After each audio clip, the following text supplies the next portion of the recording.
ke-6 ya. Hadis ke-6. Golongan anti hadis.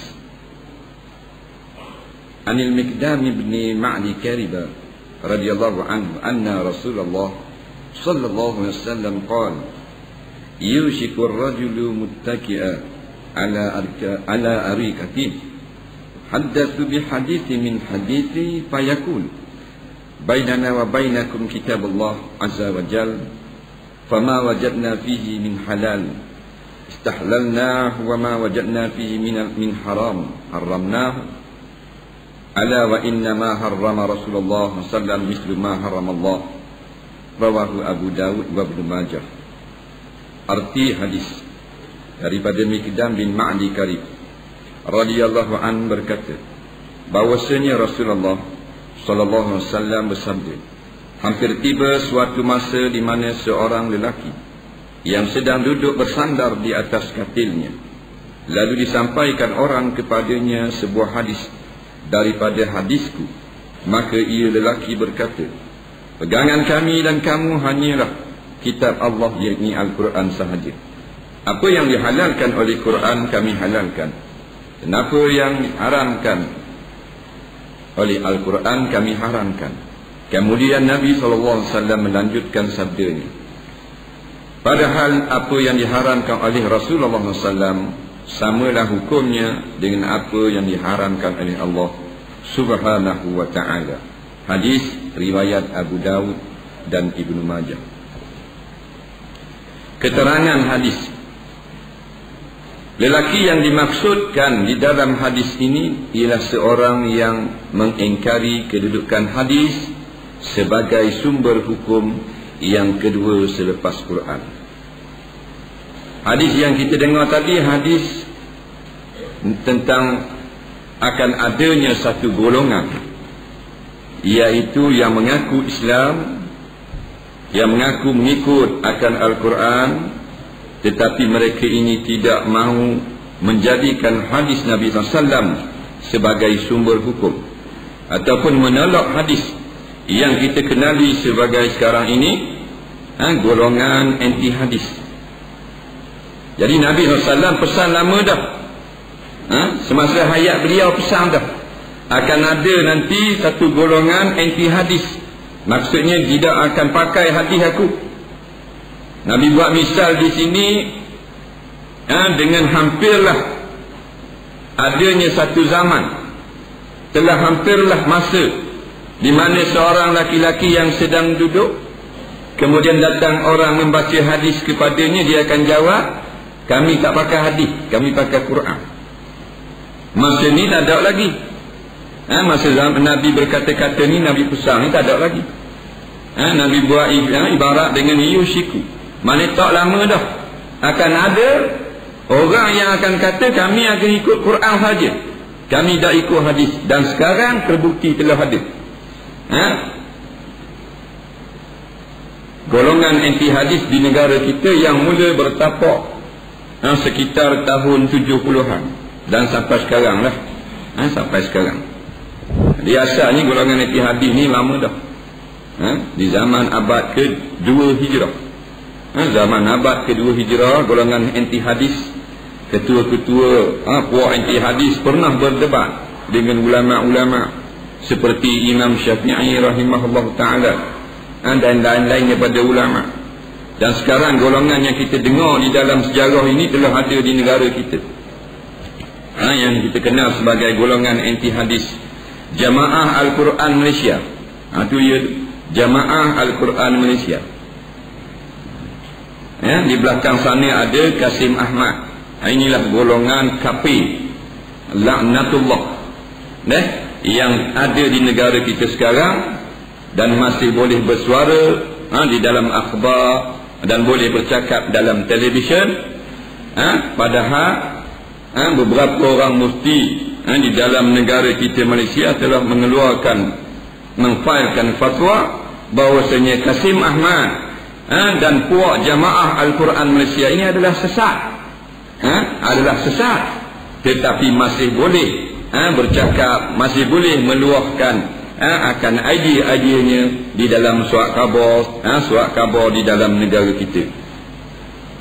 Sesat dah, memang garanti dah mati seteng kafir.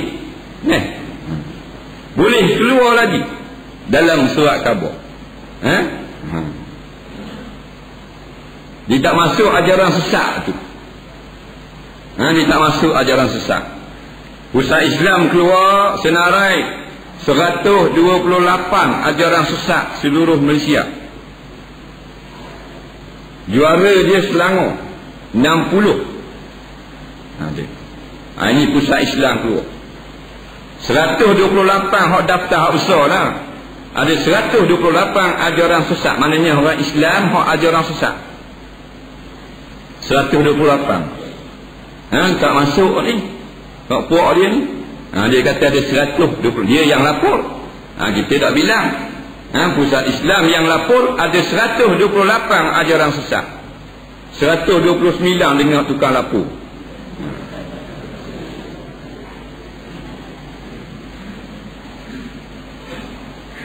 Jadi kita telah maklum sebagai orang Islam dua sumber hukum kita, iaitulah Kitabullah Al-Quran dan hadis Nabi.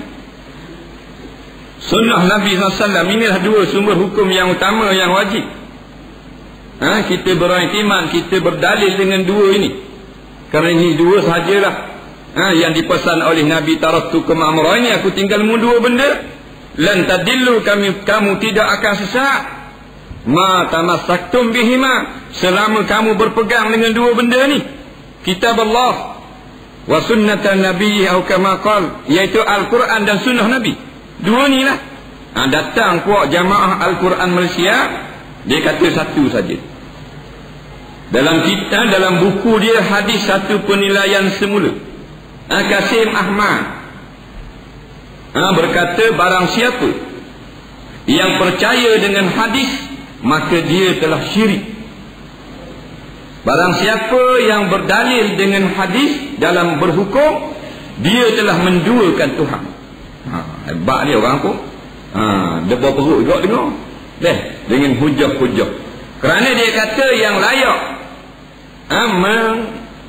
mengeluarkan hukum, yang layak nak menjatuhkan sesuatu benda itu halal atau haram, hanyalah Allah, bukan manusia.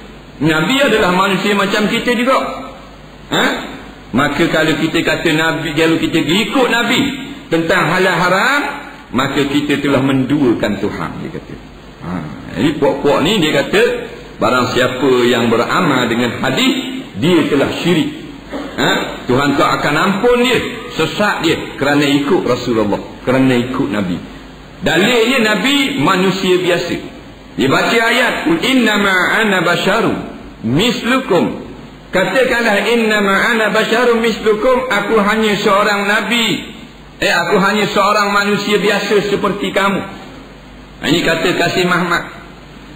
Bila manusia biasa je, tak ada apa-apa lah, dah ikut, dah apa ikut pun boleh. Ni dalil dia. Jadi orang kata, ya juga, manusia biasa, makan macam kita juga, berkahwin, menega, bela kambing, tak sampai masa mati. Jadi siapa nak ikut pun boleh, tak mau ikut Muhammad pun tak apa. Dia ambil dua ni tafsir dengan kepala otak ni. Dalam ayat Quran tersebut, ana basyarum mislukum, aku ni manusia seperti kamu. Nabi tak kata aku manusia biasa, tak ada sebut pun lapah biasa dalam Quran. Aku manusia macam kamu, yakni bukan malaikat, bukan jin, dan bukan Tuhan. Kerana nak menolak orang-orang Kristian yang mengatakan Nabi itu jenis Tuhan, menolak akan puak-puak musyrikin yang mengatakan Nabi-Nabi ni jenis jin dan sebagainya. Jadi aku ni mislukum seperti kamu, tapi bukan manusia biasa. Orang dia menggunakan usul manusia biasa untuk menurunkan martabat Nabi. Padahal Nabi memang seorang manusia, tetapi manusia yang luar biasa. Biasa lagu mana boleh naik sampai atas langit? Bukan manusia biasa. Bukan manusia biasa, kerana Nabi dibelah dadanya 2 kali oleh Jibril. Nampak? Kalau manusia biasa belah pita rungu. Ini dibelah oleh Jibril. Dibawa tunjuk sampai kepada syurga neraka. Ini bukan manusia biasa. Manusia, jenis manusia maksudnya bukan jin dan bukan manusia. Dan bukan apa benda Tuhan dan bukan apa benda malaikat. Tetapi manusia yang luar biasa yang dipilih oleh Allah.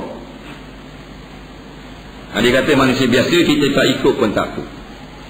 Nampak? Ini kita kena jaga pokok jamaah Al-Quran Malaysia. Dia tepek, ditinggal saklar di masjid di Surah belah Patah Barat. Mengucap 2 kalimah syahadah tak ada, kalimah syahadah saja. Asyhadu an la ilaha illallah, tidak ada Muhammadur Rasulullah. Letak di masjid-masjid di belah Patah Barat. Kalau kita kata Muhammadur Rasulullah, tak jadi syahadat kita. Dia kena ini kata pokok kafir. Tetapi masih boleh bercakap di dalam TV, di dalam surat khabar, kerana dia menganggotai United Musyrikin National Organization. Dia gitu. Kerana dia UMNO, dia bolehlah bercakap. Dia boleh bercakap. Maka pemimpin-pemimpin yang macam dia juga memberi laluan kepadanya, kerana gerakan anti hadis ini satu daripada ribuan komplot Yahudi dan Nasrani nak menghancurkan umat Islam. Serang daripada luar dan daripada dalam. Daripada luar, daripada orang kafir sendiri. Daripada dalam, orang-orang Islam yang telah diracuni fikiran mereka. Batu banyak gerakan-gerakan, banyak pertubuhan-pertubuhan yang nak menghancurkan Islam daripada dalam, yang bergerak atas nama Islam. Nama orang Islam, persatuan-persatuan Islam, mereka telah masuk. Salah satu ini gerakan Al-Quran Malaysia. Puak ni dia semayang 3 waktu sehari. Kasim Ahmad, dia kata semayang 3 waktu sebut dalam Quran. Dalam hadis dah akal. Dalam hadis kata fardu 5 salawat, 5 waktu tak ada. Hadis dongeng. Imam Bukhari dan Imam Muslim adalah pereka cerita bohong. Ni dia ada puak kafir. Jangan makan boleh kalau puak-puak ni. Tapi beraninya dia mengeluarkan kenyataan-kenyataan anti hadis. Sebab apa? Sebab ada lagi orang yang lebih berkuasa duduk di belakang dia, yang diberi kuasa untuk memimpin negara Malaysia. Kerana itu dibenarkan bercakap, tidak berani juga. Kerana itu sekarang ni banyak keluar dengan golongan anti hadis, tak berjaya nampak. Keluar pula Islam liberal. Dan sahabat ini, dia kata Ustaz Nasaruddin, yang jadi timbalan presiden ini, baguslah menang sebab dia ulama liberal. Kepala otak dia. Liberal ni kafir. Maknanya kafir. Faham? Lain daripada Islam, kafir lah. Bisa je. Islam betul Islam, bukan liberal. Liberal ni terima belaka daripada barat, asalkan membahagiakan rakyat. Kita terima apa jua daripada agama lain, jikalau tidak ditolak oleh masyarakat. Riba membawa keuntungan kepada kita, kita terima. Tetapi apa yang datang daripada Islam, kalau tidak sesuai pada masa ini, kita tolak hak tu. Itulah Islam liberal, supaya Islam ini diterima oleh seluruh orang di seluruh alam ini. Sebab tu sekarang nak kempen di luar-luar negara, nak pergi jajah, nak perkenalkan Islam liberal. Tetapi nama liberal ni nama lama, nama yang telah diserang oleh ulama bertubi-tubi, ditukar nama baru pula, keluar anak saudara dia Islam Hadari.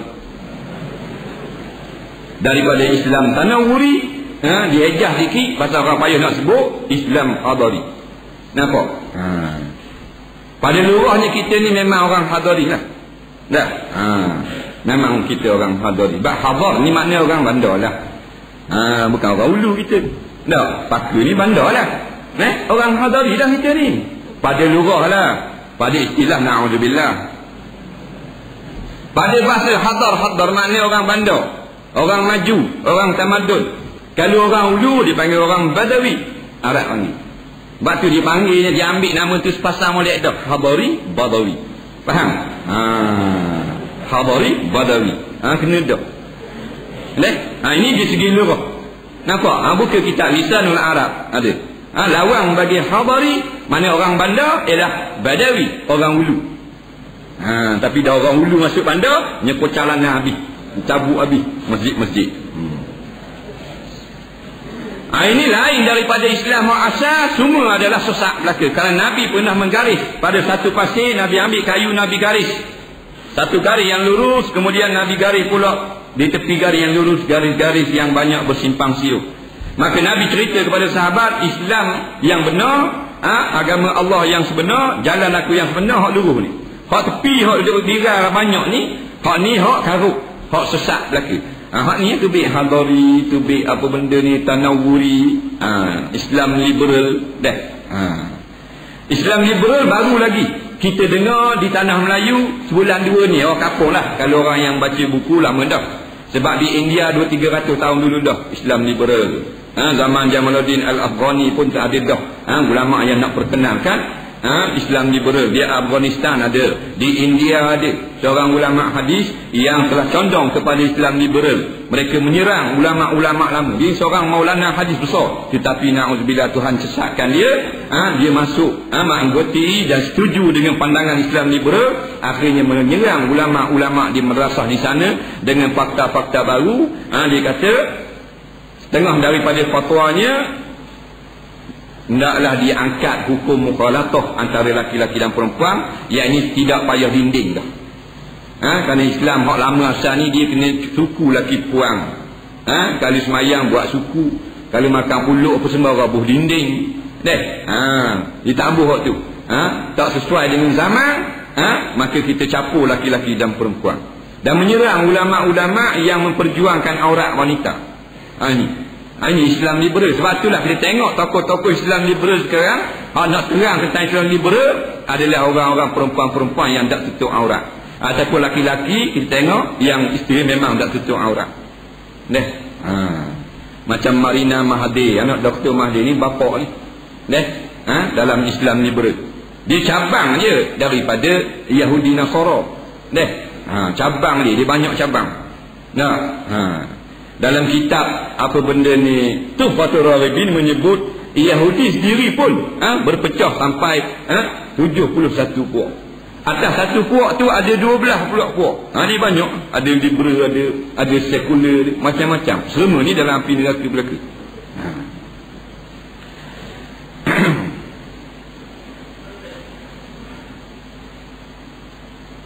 Kita dengar bahawa ni NGO,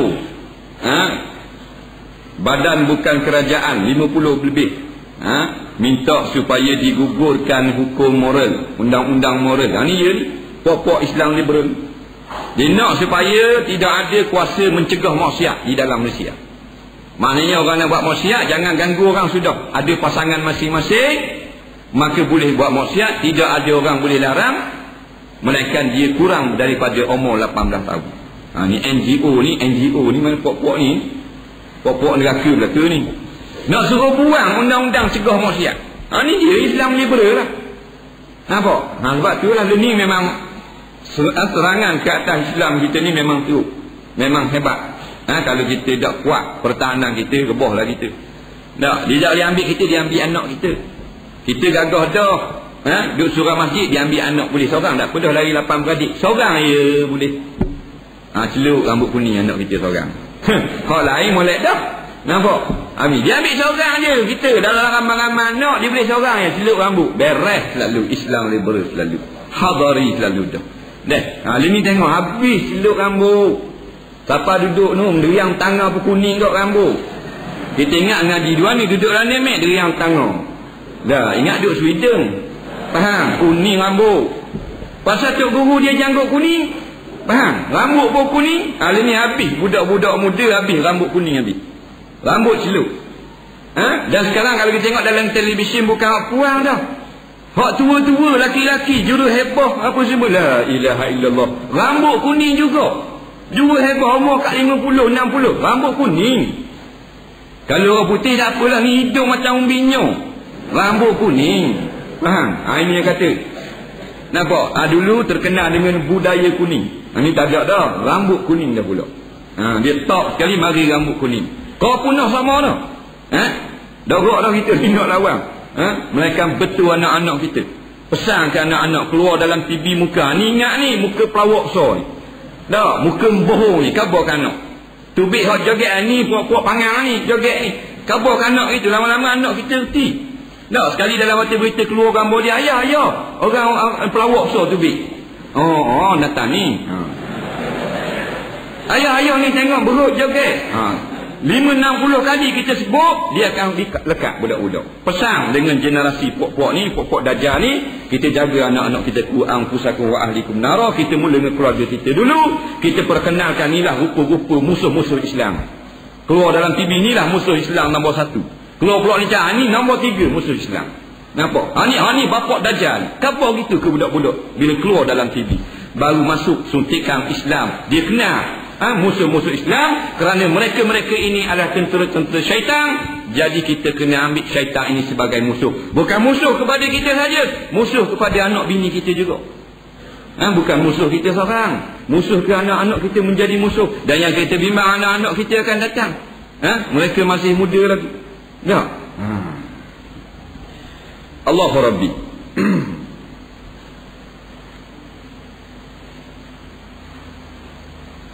Hadis tidak perlu untuk dijadikan sumber hukum dan tempat rujukan. Tak ada benda dia kata. Hadis tak boleh jadi sumber hukum dan rujukan. Padahal inilah 2 sumber rujukan bagi umat Islam. Al-Imam Syafi'i pernah berkata, la yajuz li ahadin an yakula hadza halalun wa hadza haramun illa min jihatil arba'. Kitabillah wa sunnati nabi wal ijma'i awil qiyas.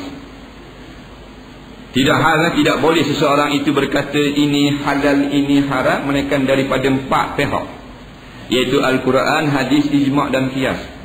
Dan Al-Quran dan hadis merupakan 2 sumber yang mutlak, yang tidak boleh dipertikai. Asalnya tujuan golongan anti hadis ini dibentuk untuk menghapuskan Al-Quran itu sendiri. Tetapi bila mereka menolak Al-Quran, umat Islam akan dapat akan maknanya kemusuhan mereka itu kepada Islam. Mereka tolak hadis saja. Ditolak hadis saja, maka akhirnya Quran pun akan hilang. Kerana hadis adalah tafsir bagi Al-Quran.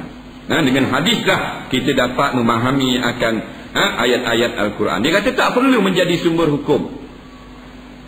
Bertentangan terus dengan anutan umat Islam selama ini. Dan tempat rujukan tak boleh rojak juga hadis, tapi dia boleh rojak dengan buku-buku orientalis. Kalau kita baca lah buku-buku artikel Kasim Ahmad dengan pokok dia ni, dia tak berdalil dengan hadis, dia berdalil dengan perkataan-perkataan orang-orang dulu-dulu. Goldheiser dan macam-macam orang putih. Dia boleh berdalil pula tu. Kita nak berdalil dengan hadis tak boleh. Dia kata pokok ni pokok gila khinzir, gila babi. Dia tak apa, kita tak boleh. Dia berdalil dengan perkataan manusia, kita dilarang berdalil dengan hadis. Padahal hadis itu adalah perkataan Rasulullah, perbuatan Rasulullah, takrir Rasulullah, sifat Rasulullah. Ma udifa ila nabi min qaulin aw fi'lin aw takrir. Kalau orang mengaji ilmu mustalah, dia tahu hadis ini apa yang disandarkan kepada Nabi daripada perkataan, perbuatan dan ketetapan Nabi. Bila kita tolak hak ni, maka tidak ada apalah tujuan ditutuskan Rasul kepada kita, kerana Rasul telah wafat. Apa benda kita nak ikut? Dan tidak boleh ikut sunnah. Nak ikut siapa? Ikut dia lah kot. Nak suruh ikut dia. Golongan ini tidak syak lagi telah terkeluar daripada ikatan agama Islam. Golongan yang tolak hadis ini memang tidak syak. Dia kata keluar daripada simpulan Islam. Mana kafir lah. Ni pokok dajjal. Tapi dibayar beribu-ribu sebulan. Kerajaan bayar kepada mereka 1000. Beri projek pula. Dia anti hadis dah, menyerang umat Islam. Ini kuat sungguh cubaan Allah ke atas umat Islam akhir zaman. Sebab Nabi kata akhir ni macam genggam bara api. Panah, tapi kalau lepas habis kita. Pegang panah, lepas habis cerita. Macam genggam bara api. Daripada atas, bawah, kiri, kanan diserang akan Islam. Umat Islam yang sepatutnya mulia habis jadi hina habis. Kemarin berebu di lapangan terbang Subang Takif. Orang Islam. Kereta berjujuk-jujuk. Apa? Ayah haji ada, waktu ada, ustaz ada. Kita ingat nak pergi ambil siapa? Sambut Sami Belu. La ilaha illallah. Habis kan? Tak ada dia. Kalau lembu semua. Orang kafir. Habis. Tapi kerja punya masa. Kena pergi sambut. Innal ladzina kafaru min ahlil kitab wal musyrikin fi nari jahannam. Sesungguhnya orang-orang yang kafir daripada ahli kitab dan orang yang menyembah berhala. Masuklah ni MIC ni. Masuk Sami Belu penyembah berhala. Kenapa? Daripada isi neraka. Isi neraka. Musuh Allah. Musuh orang beriman. Musuh para rasul. Berebut disambut. Siapa nak bersalang berteruk-teruk. La ilaha illallah. Patut Sami Belu bawa purung sebuah kapul. Resek tak ada air. Seseorang. Dia kata ramai juga orang kita. Pakai piyah pun 3 lain kot atas air. Dan awak kau ni ulama lawang. Lawang ulama. Lawang orang Islam. Marah masjid. Marah orang ngajar. Hindunya berebut nak salam. Lepas tu nak masuk syurga. Oh bengong semua. Faham? Itu masalah. Bila kita dah terikat jadi masalah. Tak bolehlah memuliakan lagu tu. Dia benda yang hina. Tak? Orang yang kita hormat, yang kita mulia, yang kita sambut. Ulama-ulama. Raja-raja yang adil boleh. Pemimpin-pemimpin yang baik. Boleh buat lagu tu. Tak? Dah kalau dah kafir. Hindu ni ajhalul juhala, kata ulama. Jahil yang paling jahil. Jahil banyak. Tapi jahil yang paling jahil. Sebab sembah lembu. Sembah lembu. Hak kafir lain cerdik sikit. Dia tak sembah mendatang lembu. Lembu berok perik-perik yang pergi sembah. Itu kata jahil. Habis-habis jahil. Nah. So habis-habis jahil tu. Siapa dia sembah lembu? Berok ada Tuhan dia. 1,400,000 Tuhan dia. Beramah Tuhan. Hak tu kalau tiada curah lanjut je kat 40 ekor tak. Dengar nak tahu lah tak lebih lagi. Hak tangan cabang ada, kaki banyak ada, pusat bujir ada, hak perut terik semua ni Tuhan mereka. Boleh ni dihormat itu semua. Siapa tutup jalan ni? Ada anggota keselamatan pulak jaga. Bapa Hindu nak lagi. La ilaha illallah. Tak ada jalan umat Islam. Tak ada rega tu. 3 seria jaga ayah haji. 3 seria. Patut 30,000 orang ke jadi 3 seria. Hak sembah lembu. Kita sembah Allah. Kita pergi hormat. Mulia ke dia pula. Sampai berebu nak salam. Dah tak basuh. Dia tangan sayang. Bila-bila boleh beri syafaat ke dia. Bahan tanah bila-bila. Panah kan ni. Slow nak kipas. Dan sebenarnya seorang itu tidak akan dapat memahami Al-Quran jika tidak merujuk kepada hadis Nabi SAW. Memanglah.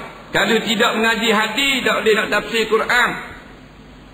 Nabi ni Quran turun atas dia yang menceritakan wahyu. Maka dia lebih faham tentang ayat Quran. Tiba-tiba tak benar ambil hadis, pakai tafsir Quran, nak tafsir lagu mana, nak terjemah kod mana, apa maksud. Sedangkan sahabat-sahabat, Nabi selalu bertanya, adakah kamu tahu begini-begini? Sahabat kata Allah wa rasuluhu a'lam. Allah dan Rasul lebih tahu. Tak? Takkan Allah terang pula pada kita. Maka Rasul lah utusan Allah. Maka keterangan Rasul ni hadis. Keterangan Rasul ni sunnah. Maka keterangan Rasul kepada kita tidak benar kita ikut dan kita nak tahu lagu mana. Akan maksud Al-Quran. Sahabat tak tahu. Tak tahu maksud Al-Quran. Nabi dan Allah lebih tahu, kata sahabat. Banyak Nabi bertanya, mu tahu benda ni? Hal tadri mal kausar. Mu tahu tak benda Al-Kausar? Ditanya sahabat Sayyidina Abu Bakar. Sayyidina Abu Bakar kata Allah wa Rasulul a'lam. Allah dan Rasul lebih tahu. Itu nak tafsir Al-Kausar. Nampak? Itu contoh lah. Jadi bila Nabi terang, itulah dipanggil hadis. Tiba-tiba keterangan Nabi tak boleh ikut. Ni kata pok-pok ni pok dajjal. Pok sesat. Tapi mata 2 tir lagi. Kat nama aku cabut sutik. Dia akan jadi dajjal sungguh. Ini anak cucu dia dulu. Anak cucu dajjal. Kita dah kira siapa-siapa lah orang yang puak anti hadis. Dan mereka-mereka yang menyokong puak ini ataupun dia berperangan yang lain tapi memberi laluan, memberi kemudahan bagi dia masuk juga. Kerana orang yang reda puak-puak ni bercakap dalam surat khabar, perkara-perkara yang kufur lagu ni, dia tetap menjadi kufur juga. Ar-radha bil kufri kufrun, reda dengan kufuran menjadi kafir juga. Na'udzubillah. Dia boleh-boleh ada, dia tidak berpegang dengan pegangan Kasim Ahmad, tapi dia benarkan surat khabar dia ditulis oleh Kasim Ahmad. Dia benarkan rancangan TV dia keluar Kasim Ahmad berucap, dia jadi kafir juga. Tak ada kira siapa-siapa. Kerana apa yang keluar adalah kalimah kufur, dan dia benarkan benda itu keluar, maka dia redha dengan kekufuran. Kerana banyak di dalam mana kita baca, kita dengar ada ibadat, cara hidup kita, semuanya ambil daripada keterangan-keterangan Rasulullah yang memperjelaskan lagi akan hukum yang datang kebanyakannya secara ijmal di dalam Al-Quran. Dan dalam Quran mewajibkan kita semayang, aqimus solah, dirikan solat, tetapi secara tafsil tidak diajarlah. Hanya baca Fatihah sampai setakat mana baca, rokoknya macam mana, dalam rokok baca apa, tahiyat akhirnya macam mana, tahiyat awalnya macam mana, itu daripada hadis. Maka bila tidak ada hadis, kita nak semayang lagu mana? Pakai Quran saja. Tak boleh nak semayang. Haji begitu juga. Cara melontar, cara nak wukuf, cara nak tawaf, cara macam-macam. Dalam satu hadis Nabi berpesan tentang ibadat haji, khuzu anni manasikakum, rawahu Abu Daud wa Muslim. Ambillah daripada aku cara ibadat haji kamu. Mu tak reti. Dia kata tu kepada sahabat. Sahabat tak pandai cara nak buat haji. Dan macam mana ni Rasulullah? Dalam Quran terang dah. Tetapi cara nak buat ni macam mana, ajarlah. Khuzu anni manasikakum. Ambil daripada aku cara haji kamu. Nak tengok aku buat, itulah. Dalam bab semayang, macam mana kita nak semayang? Dalam Quran kata suruh semayang saja. Sallu kama ra'aitumuni usalli. Semayang macam Nabi semayang. Maka itu adalah hadis. Kalau tak ada hadis, tak boleh kita nak mengerjakan akan ibadat. Dalam muamalat, dalam perkahwinan, dalam jinayah pun Nabi sebut khuzu anni, khuzu anni, khuzu anni. Dalam satu hadis Nabi pesan 3 kali. Ambil daripada aku, ambil daripada aku, ambil daripada aku. Ini jelas menunjukkan mesti kita beramal dengan hadis. Mesti kita berhukum dengan sunnah. Kerana sunnah menjadi sumber hukum. Kalau tidak, Nabi dah ulang taukid 3 kali. Khuzu anni, khuzu anni, khuzu anni. Ambil daripada aku, ambil daripada aku, ambil daripada aku. Al-bikru bil-bikri mi'atu jaldin. Kalau berzina anak dara dengan teruna, maka 100 pukulan. As-sayyibu bis-sayyibi ar-rajmu. Dan yang telah bernikah, yang ada suami dengan yang ada isteri dah, hukum rejam. Nabi pesan 3 kali. Jangan ambil hak lain, ambil daripada aku. 3 kali pesan dah. Nak 100 hutang kalau hak teruna, hak ada laki bini dah, hukum rejam sampai mati. 3 kali pesan khuzu anni, khuzu anni, khuzu anni. Sampai masa kita 1000 riyal juga denda. Tak mau ambil daripada hak Nabi. Nabi pesan suruh ambil. Dah patut mengaku Nabi sebagai Nabi dia. Nabi tak mengaku umat. Dah ambil daripada dia. Sebab tu bila pergi ke kolam Kausar di padang mahsyar, maka dihalau oleh malaikat. Nabi kata, apa muhalau ini umat aku, muka dia aku kenal bekas ambil wudu, tangan bercahaya, ghurrah muhajjalin. Dia ni semayang tak tinggal ni. Semayang tak tinggal aku kenal. Sebab disebut dalam hadis, muka orang yang semayang ambil wuduk sama, hari kiamat dia akan cerah bercahaya. Maka Nabi lihat ribuan umat Nabi yang datang menuju ke kolam Nabi. Nabi kata, ummati, ummati. Mana Nabi kenal? Kerana muka Nabi kata bercahaya dan kaki tangan bercahaya, ghurrah muhajjalin.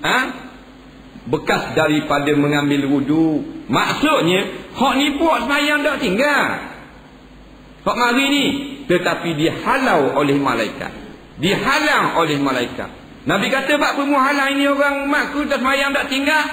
Malaikat pun cerita kepada Nabi, setelah kamu telah wafat, kamu tiada dah, mereka meminda-minda hukum yang kamu tetapkan.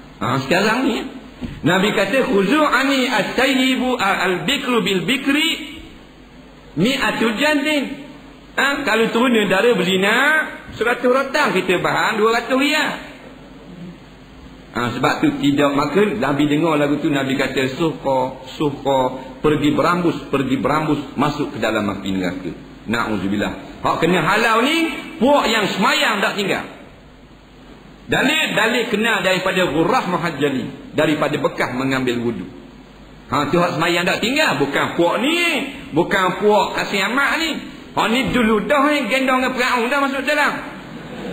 Hak tolak Nabi ni. Hak ni hak percaya ke Nabi ni, hak pergi ke Mekah sama-sama, tetapi melakukan perkara-perkara yang lain daripada yang Nabi pesan, iaitu melakukan bid'ah dalalah, kata ulama-ulama yang tafsirkan hadis. Pakat tukar tak? Lepas tu mengaku dia Islam pula. Dia tu Islam pula. Islam pula bukan barang-barang punya Islam. Islam bandar. Itu yang kita kemam mulut. Nampak? Rukun Islam 5 perkara. Hadari 10. 10 tak? 10 dia. Banyak dia. Nampak? Dia memang nak banyak pun pupuk projek ni. 10. Rukun nombor 1, keimanan dan ketakwaan kepada Allah. Allah kemam mulut dengar. Keimanan dan ketakwaan kepada Allah. Rukun nombor 1. Hafalah konsep hadari ni 10 perkara. Hafal. Wirid pagi-pagi. Faham? Lepas subuh 10 kali. Faham? Lepas zuhur 10 kali. Lepas asar 10 kali. Habis malam 50 kali. Nak tidur 10 kali. Bangun tidur 10 kali. 70 kali. Amal 7 hari turut-turut. Garanti gila.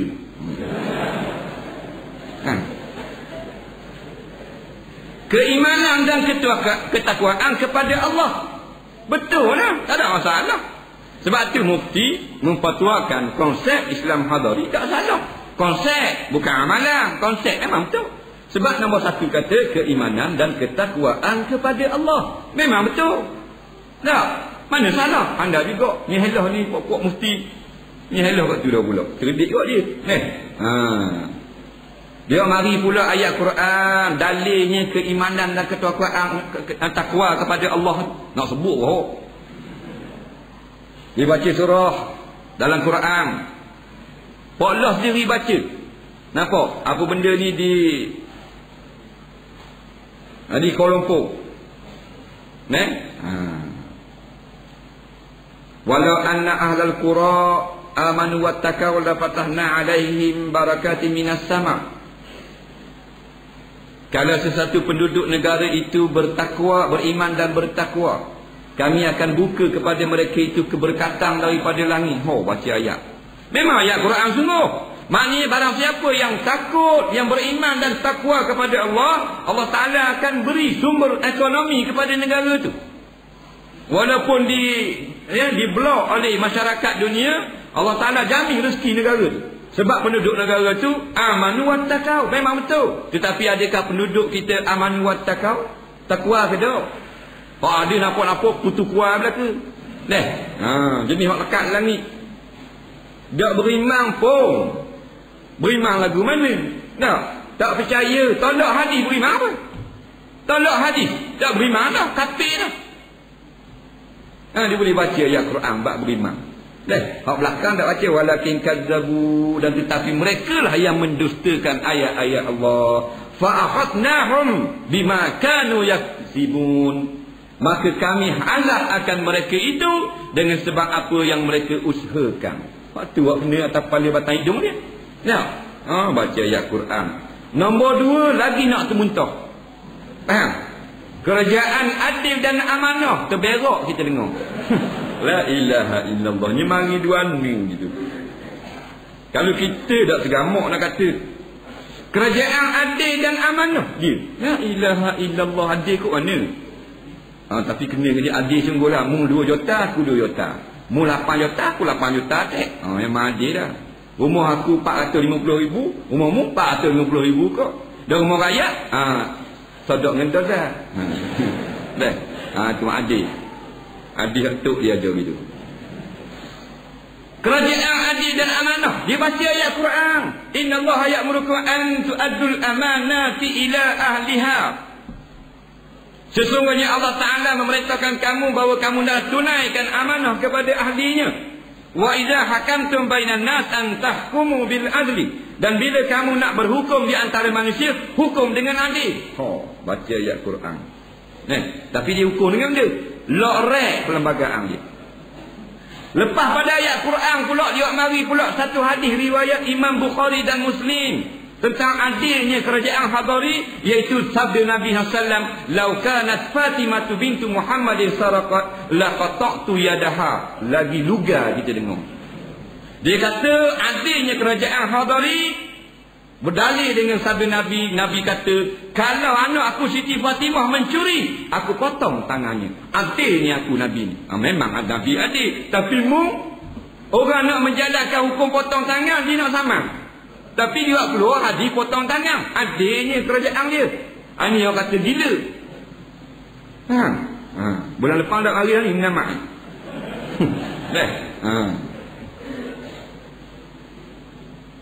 Dia boleh, dia nak sama hudud. Tapi dia buat keluar dalil hudud. Maknanya dia kerajaan yang sangat suka kepada hudud. Sebab dalam konsep Hadari nombor 2, dia tulis pula hadis Nabi. Kalau Fatimah anak aku mencuri, aku kerat tangannya. Maknanya aku tetap menjalan kerana hudud adalah undang-undang yang adil. Dia ada gitu. Kita Allah siapa nak makan nasi kemar mulut. Dia boleh kata, dia yang kata. Mahathir kata di Kelantan tahun 94, hukum rejam ini adalah primitif. Layak Allah dalam hutang lah primitif ni. Hukum rejam dalam hadis dalam Quran ni, dalam Islam ni, tak layak dah habis zaman sekarang. Kata kerja hari, ni memang pokok sebut ni pokok dulu kini selama ni. Hebat buat ni. Dulu kini dah selamanya duduk dalam kesesatan. Dia sungguh. Dia kata undang-undang hudud ni molek letak dalam muzium ni. Sebab tu pokok ni dia letak kampung kita di ladang. Dia letak batu bersurat. Tepi tu penuh orang duduk dobik ngaji bagi-bagi. Batu bersurat. Apa benda tujuan batu bersurat? Dia kata ini menunjukkan kita dulu memang menjalankan hudud. Dan ini kafir dah. Kafir belaka. Apa benda tujuan letak? Dan nak suruh orang ingat, pinjuklah balik. Hanya kata pokok ni susah. Orang gila kau. Nak larang, tubuh besar. Lok, yang kabel habis, buang habis, relasi kasih. Dia cabut habis tayar kereta. Susah main orang gila ni. Nak lawan, nak tahan kita, tubuh besar. Ni lok, ni cokit habis semua orang. Dan sebenarnya seorang itu tidak akan dapat memahami Quran jika tidak merujuk kepada hadis Nabi SAW. Al-Quran banyak menerangkan hal-hal yang besar-besar dan garis panduan umum. Maka jadilah hadislah yang berfungsi untuk memperincikan isi dan kandungan serta kehendak ayat-ayat, serta menghuraikan dan menerangkan yang muskil. Banyak datang ayat Quran datang dalam keadaan mujmal, dalam keadaan tidak diperincikan. Maka Rasulullah lah tugasnya yang menghuraikan maksud ayat Quran. Maka huraian Nabi, tafsir Nabi tentang Quran itulah dikatakan hadis. Nampak? Kerana Nabi ni wama yantiqu anil hawa. Nabi tidak berkata-kata daripada hawa nafsunya. In huwa illa wahyun yuha. Tidak ada sesuatu pun yang diucapkan oleh Nabi, melainkan semua adalah wahyu yang diwahyukan oleh Allah kepada Rasulullah sallallahu alaihi wasallam. Jadi perkataan Nabi, hadis Nabi merupakan wahyu, sebagaimana Al-Quran juga merupakan wahyu. Cuma wahyu yang berbentuk hadis ini lafaznya daripada Rasulullah sendiri. Ilhamnya daripada Allah. Adapun Quran, lafaz dan makna memang daripada Allah.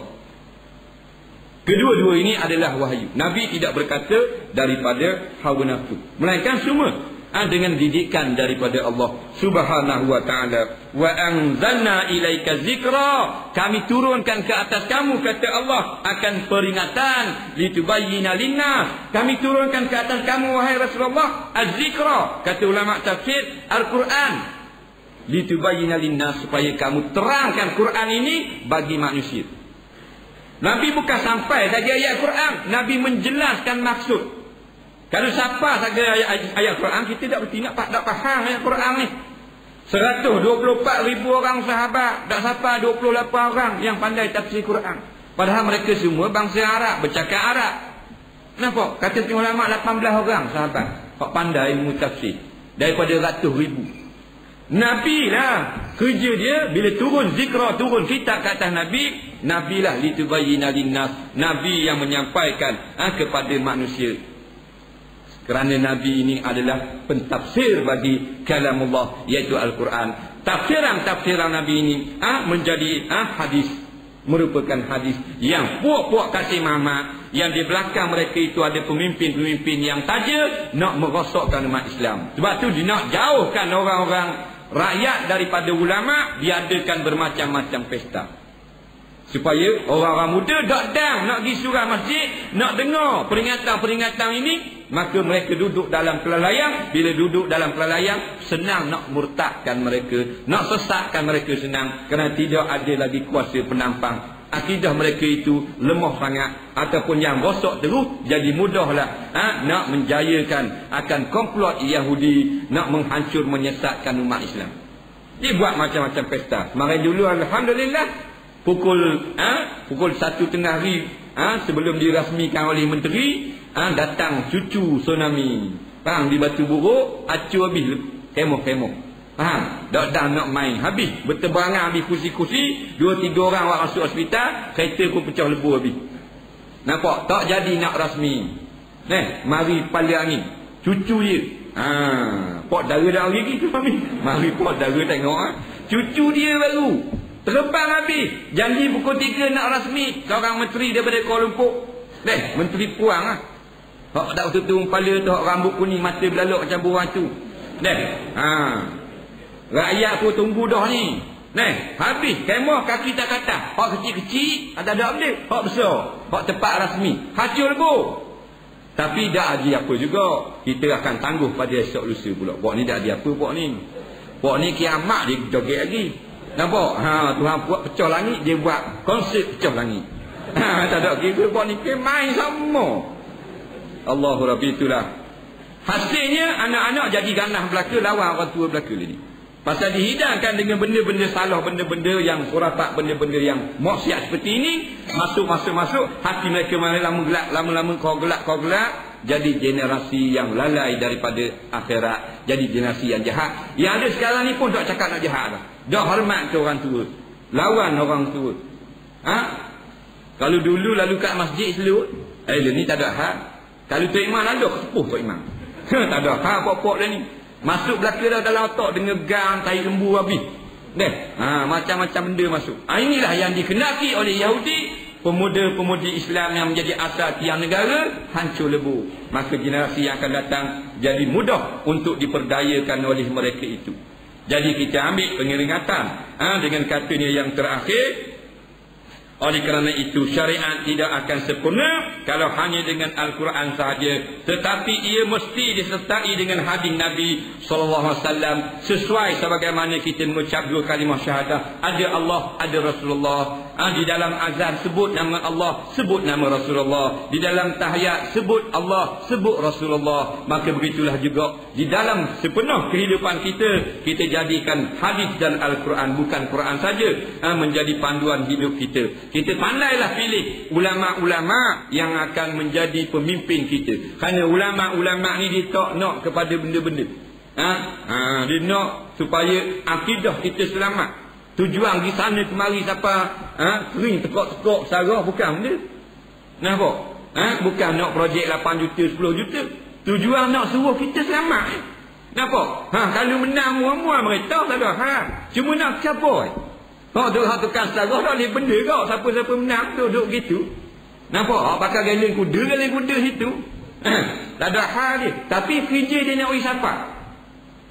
Jangan kita ikut orang-orang yang berlainan daripada benda-benda Islam ini, yang tak suka kepada ulama-ulama itu, pemimpin-pemimpin yang akan menyesatkan kita. Tak kira siapa-siapa, tuan guru ke siapa, kalau dia membawa kita kepada perkara yang tidak berbetulan dengan garis panduan Islam, dia mengheret kita kepada kesesatan. Ini yang Allah Ta'ala sebut di dalam Al-Quran, wa ja'alnahum a'immatan yad'una ilan nar. Kami jadikan bagi orang-orang yang melalaikan diri, berpaling daripada peringatan Allah, Tuhan akan langkit baginya a'immah, pemimpin-pemimpin yad'una ilan nar, yang mengajak masuk ke dalam api neraka tanpa kita sedari, dengan kataan yang cukup manis, tetapi maksudnya membawa kita kepada kesesatan. Kita kena jaga untuk akidah kita, untuk anak isteri kita, dan seterusnya, untuk membela agama Islam kita. Bukan kita buat kerja kita nak duit, nak apa, tak. Tapi kita buat ni, kita marah ni kerana Allah. Kerana Allah, bukan kita nak. Mu nak jadi JKK, mu jadilah. Mu nak jadi esko, mu jadilah. Mu nak jadi menteri, gaji 20,000 mu jadi. Tetapi kami marah ni kerana Allah. Kalau mu buat molek, tak ada orang nak marah. Tak ada ulama dilarang buat laku isyarat.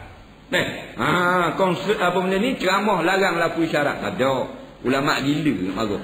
Dah benda molek dah. Larang ni benda salah. Benda salah ni larang ni dibenarkan. Kasim Ahmad dan kucu-kucu ni bercakap dalam surat khabar, mengeluarkan ayat, sekarang keluar lagi dalam Straits Times. Dia sahih dah tolak hadis. Dia kata kalau kita ikut hadis kita ni jadi syirik, jadi sesat. Maka ini orang yang sesat. Kenapa kerajaan dibenar kat dia? Maka kita marah kepada kerajaan. Kerana kerajaan memberi luang kepada puak-puak ini untuk terus mengeluarkan idea-idea yang bercanggah dengan Islam, untuk menyesatkan umat Islam. Kita bimbang, takut-takut pihak-pihak kerajaan terlibat juga dengan ini. Dengan apa? Dengan dasar-dasar ataupun rancangan-rancangan komplot ini. Bukan dipergunakan saja, tetapi telah menjadi Yahudi itu sendiri. Kerana akhir-akhir ini nampaknya teruk dah. Dan teruk daripada Jepun dah. Jepun dah rambut masjid. Nampak? Jepun dah rambut. Ni hebat pada Yamashita ni. Ni set Matsushita. Set Panasonic ni hebat pada Yamashita. Yamashita tu genre yang takluk tanah Melayu. Dia tak suruh rambut surah, dah suruh rambut masjid. Ni masjid hancur lebuh. Ni kita baru dengar. Sebab kita dah dengar dulu di Selangor, di Kuala Lumpur, berapa buah masjid dan surau dah. Ranak bahan di Beronza. Itu bukan hang baru buat, siap dah. Bertahun-tahun penuh dengan kuliah dah. Bahan dengan Beronza juga. Dalam masa yang sama, dibenarkan akan tempat-tempat maksiat dibuat dengan begitu indah, tetapi diruntuhkan rumah Allah. Kalau kita masih lagi menyokong akan puak-puak ini, maka kita jangan marah kepada Allah Ta'ala kalau Tuhan akan bangkitkan kita pada hari kiamat nanti dalam keadaan buta. Kerana sekarang kita membutakan mata bila mereka, orang-orang yang zalim ini melakukan sewenang-wenang kepada rumah rakyat. Rumah dia berjuta-juta, api free, elektrik free, telefon free, minyak free. Rumah kita dah lah miskinnya, bahan Beronza pula, runtuh atap menyembang bumi. Rumah Allah dia kata tak boleh kerana tanah kerajaan, padahal rumah Allah di mana-mana kita boleh bina, kerana bumi ini adalah bumi Allah. Dia kata bumi dia, Allah kata bumi Allah. Hak manusia tuan tak kenal tuan.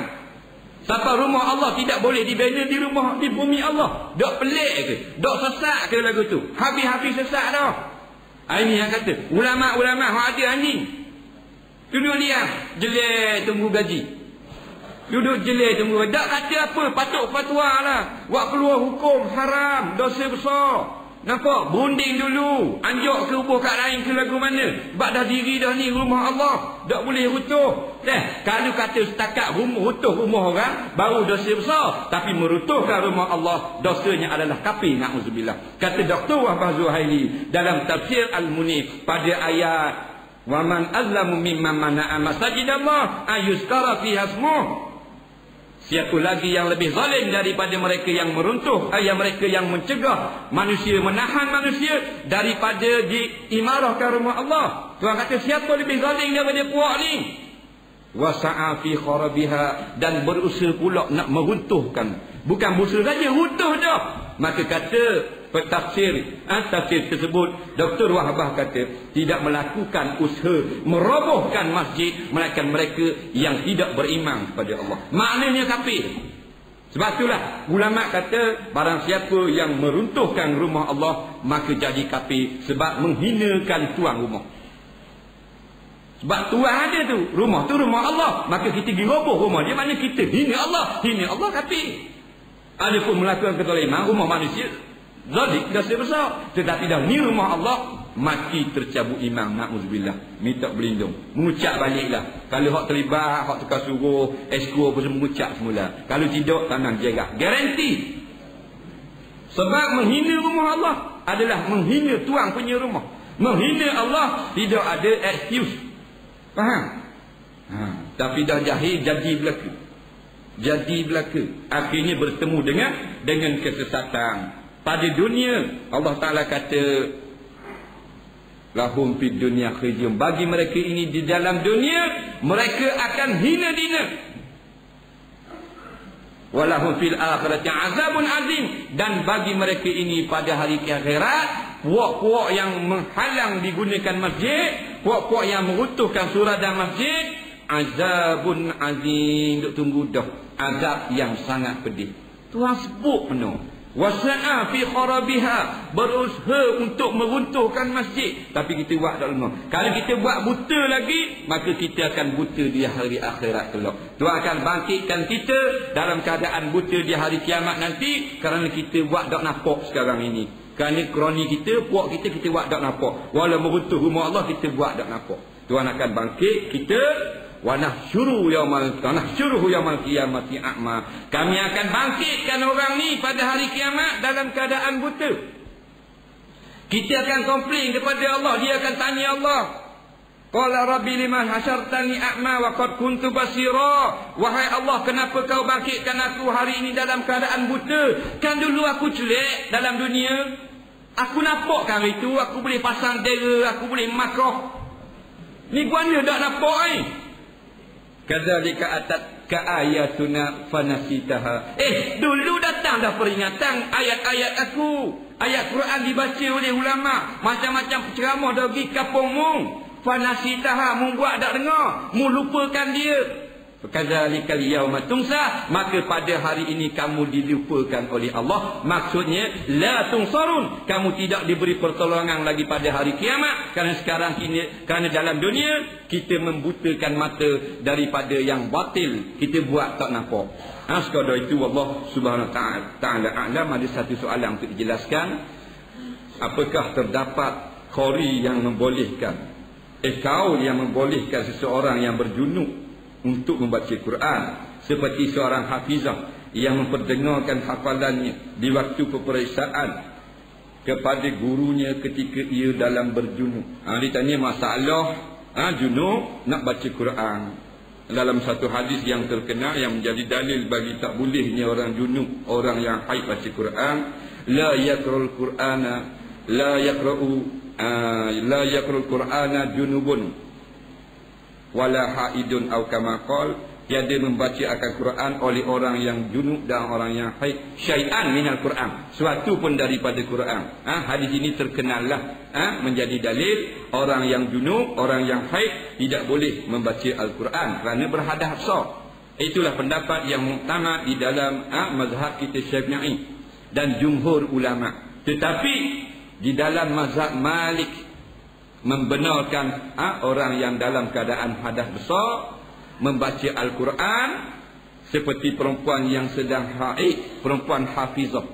Orang yang hafizah ni dia kena baca Quran sama 2, 3, 4 juzuk satu hari. Kalau tak baca jadi lupa, tiba-tiba nak baca dia uzur 7 hari, maka dia kena taklid mazhab Malik yang membenarkan perempuan yang haid ini, yang hadas besar, membaca Quran dalam keadaan bertaklid kepada mazhab Maliki. Ini dibolehkan. Nampak? Bukan suka-suka, kerana darurah. Begitu juga nak jawab periksa. Kan nak suruh orang mari lepas pada suci, nak suruh orang mari periksa buat semula lah. Kita uzur ni, mari mula ada mah ada nak layang dah.